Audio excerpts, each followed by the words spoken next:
दोस्तों नमस्ते। आज की एक मेरी कविता है, उसका शीर्षक है भूख और बिंब।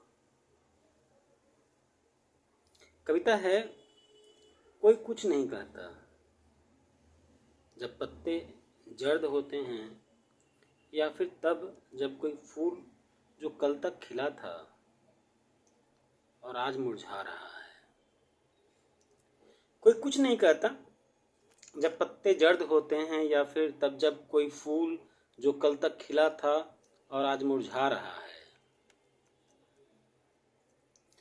कविताओं में कवि चाहे तो दर्ज कर सकता है जर्द पत्तों का बयान, या फिर उन भौरों की गवाही जिन्होंने पिया था फूलों का रस मुरझाने से पहले। कवि चाहे तो दे सकता है भूखे पेट सोने वालों की पीड़ा को कोई और उपमा।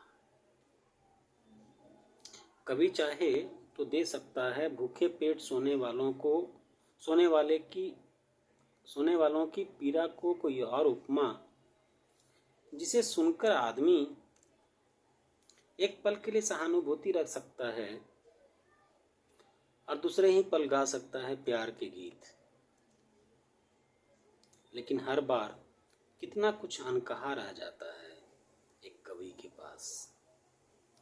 लेकिन हर बार कितना कुछ अनकहा रह जाता है एक कवि के पास।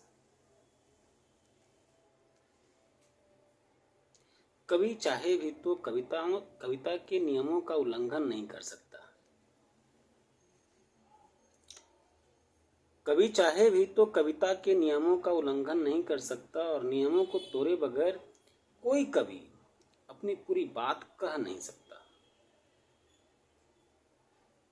इसलिए वह बिंब की तलाश करता है,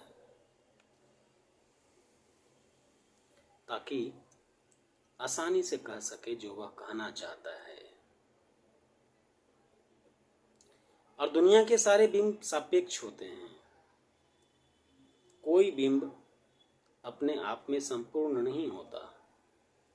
जैसे गोरी की काली जुल्फें मेघ हो सकती हैं, लेकिन जरा सोचिए, भूखे पेट पत्थर तोड़ती मजदूरों की जुल्फों को काले मेघ की उपमा कैसे दी जा सकती है। कोई बिंब अपने आप में संपूर्ण नहीं होता।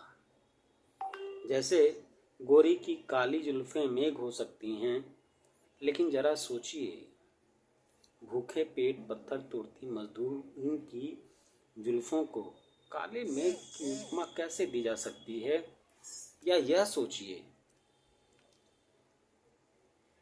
यह सोचिए कि जिसने कभी छिपा भर भात नहीं खाया हो, उसके मन में सुस्वादु भोजन का बिंब क्या हो सकता है।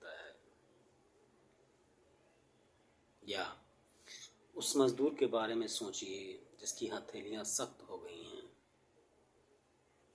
या उस मजदूर के बारे में सोचिए जिसकी हथेलियां सख्त हो गई हैं।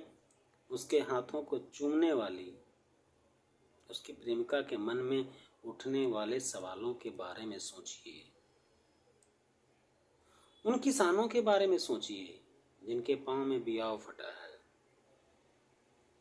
उन किसानों के बारे में सोचिए जिनके पांव में बियाव फटा है। सोचिए कि बिंब कितने असहाय हो जाते हैं। सोचिए कि बिंब कितने असहाय हो जाते हैं और उपमाएं बेमानी लगने लगती हैं।